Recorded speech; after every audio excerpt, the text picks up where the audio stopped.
In this video, we're going to talk about how to rig up your ice fishing pole to catch more crappie and perch.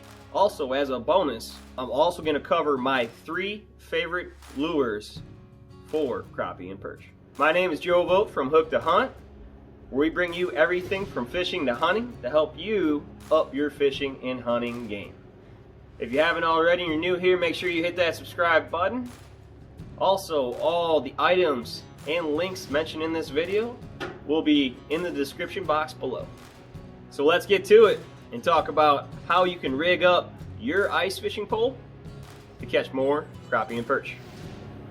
Alright, so let's get started setting up your fishing pole for crappie and perch and any other panfish I have here.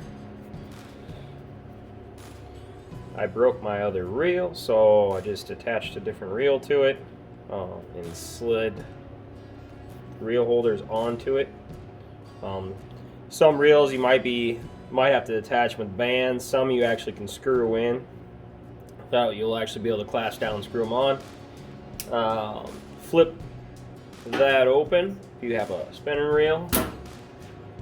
And for crappie, bluegill, perch, anything from 3-pound to 6-pound tests will probably work out fairly well. I'm going to use the 6-pound Berkley Vanish line. I prefer Berkley Vanish for pan fishing.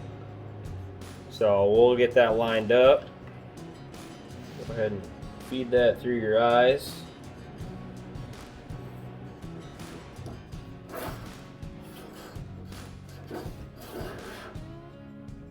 With that open, you're gonna tie on your line here. You're gonna tie a clench knot where you loop, swoop around that loop 3 times.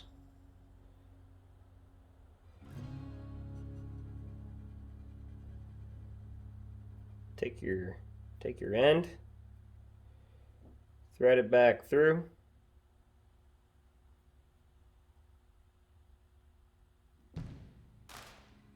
Pull it somewhat tight with your end, and then go ahead and pull it the rest of the way tight.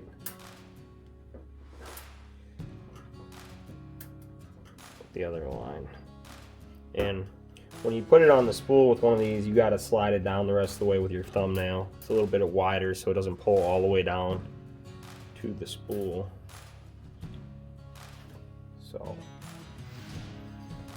then you go ahead and take your knife and cut it off, leaving just under probably 1/4 inch of line on there.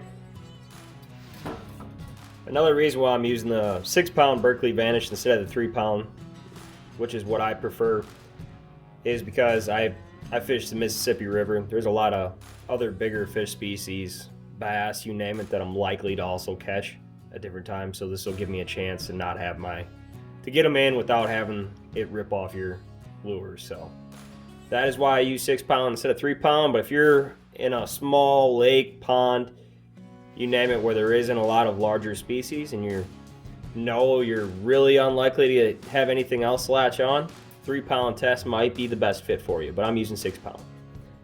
So I'm gonna go ahead and line this up here.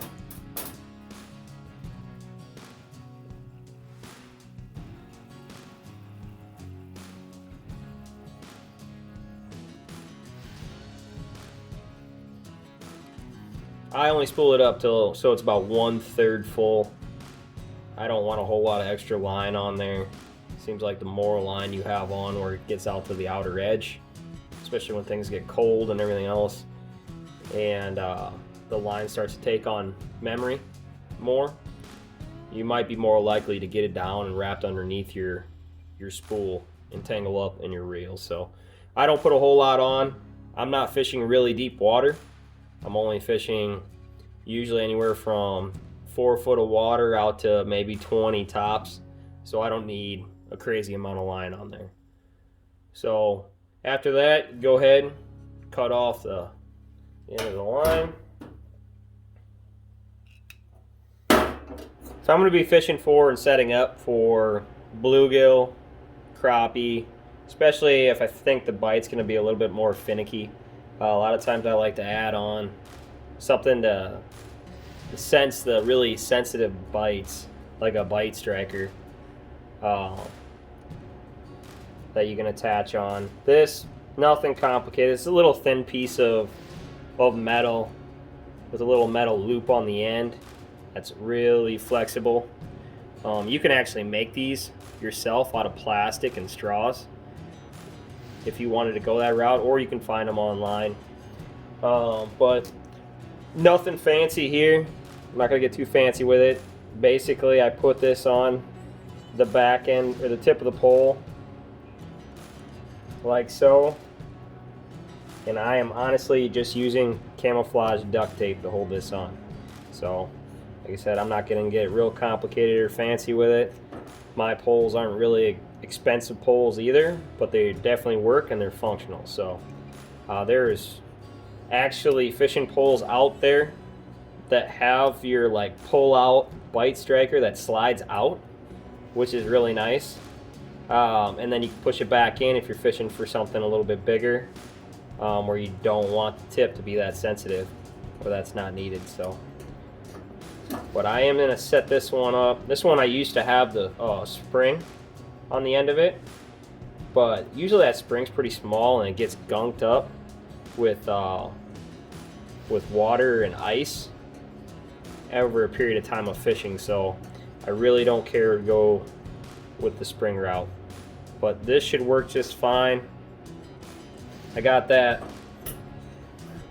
bite striker attached now. Like I said, it's a thin wire with the loop on the end.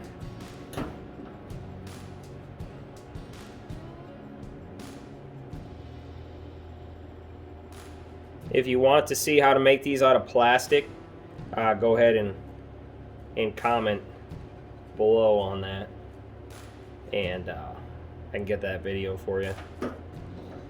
So, got that bite striker on there, as you can see. Got that bite striker on there, as you can see. Any little sensitive bite, I'm gonna be able to tell something's on there. And plus, it'll give it a more of a natural presentation too in the water with a lighter jig. So,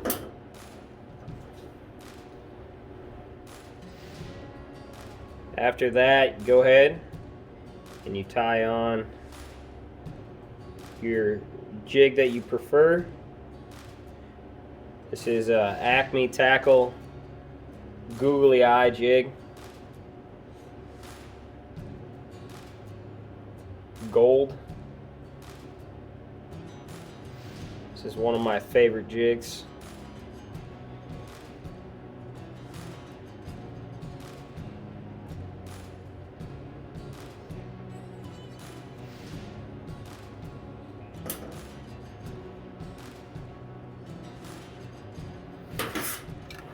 Go ahead and cut that with my placental fishing pliers.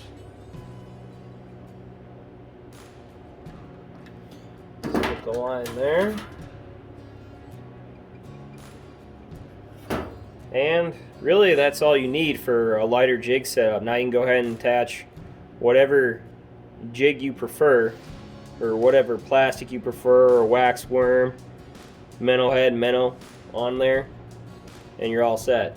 Now, if you're going to be fishing with something a little bit heavier, a little bit bulkier, like a rattle bait, a hyper rattle, anything like that, you might want to attach a swivel to your pole. So I'm going to attach a swivel.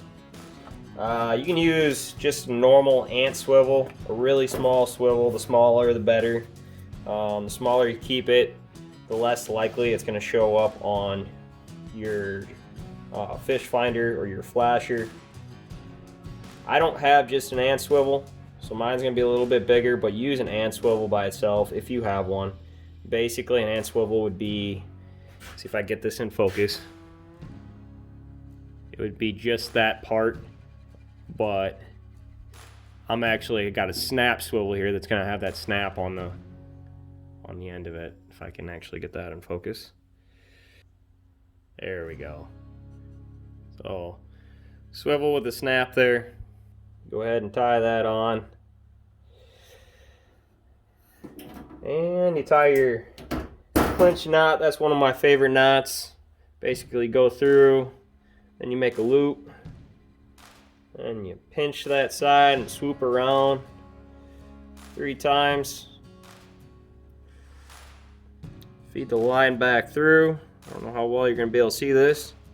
But you feed that line back through, pull it so it's mostly tight, not all the way tight. And then you pull the main line tight, and that'll clinch down. You'll actually feel and hear it snap into place. And I have never had one of these knots come out on me and lost a lure by having it come out. So that is the clinch knot. And I'm gonna go ahead and tie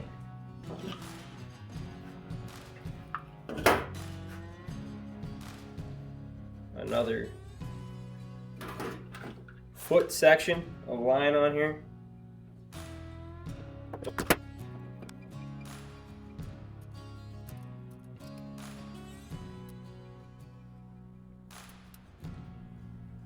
Alright, we got that on there.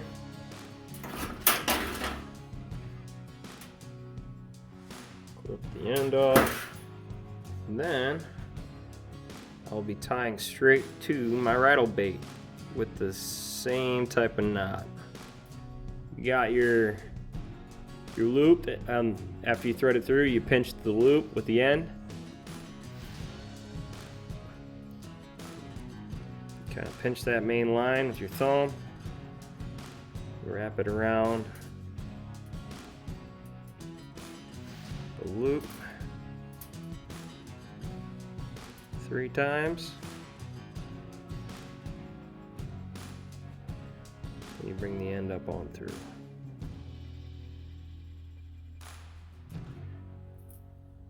And you pull that in till it's mostly tight. When you pull that, it'll slide down. I don't know if you heard that little snap, but it'll lock in, and that ain't coming out.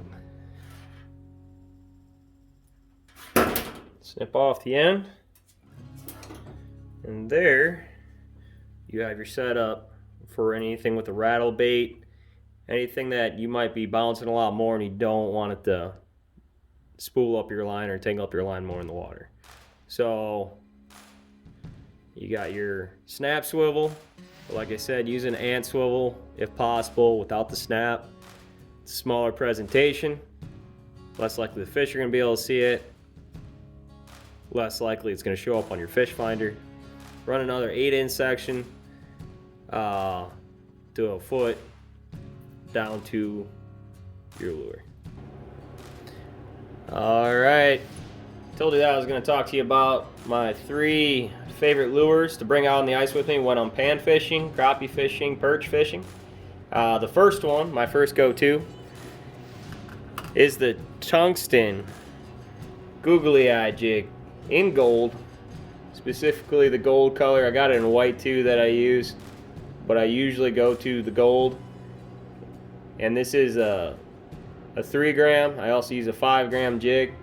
This is what I go to for panfish and crappie. I just caught a bunch the other day with it. The other 2 baits that I like to use for crappie and perch specifically, I don't really fish bluegills. It's a little bit big and aggressive for a bluegill. Not saying they won't bite on it, but this is the Rapala Fire Tiger. I usually get in pink or orange, and it has that UV light to it. And it's a rattle bait. So just the other day the bite got real finicky, and we couldn't get them to bite on a lot of our smaller jigs. I pulled this out, tried something a little different approach, loaded it up with waxies and dropped it down there and got real aggressive, and I got slammed with a big crappie right away. I also have the Buckshot rattle bait. I can get this in a little bit better picture in the light here. Buckshot rattle bait in blue, and it also has a little bit of white to it. Tip it with a metal head, or you can tip it with some waxies, and this usually will produce a fairly decent crappie bite and perch bite as well. Alright, that was our quick video on how to rig up your ice fishing pole for crappie and perch. Please hit that subscribe button if you like this content and you want more content regarding hunting and fishing. Also attached on the screen, there should be a link to another video regarding hunting and fishing. Thanks for joining us at Hook to Hunt.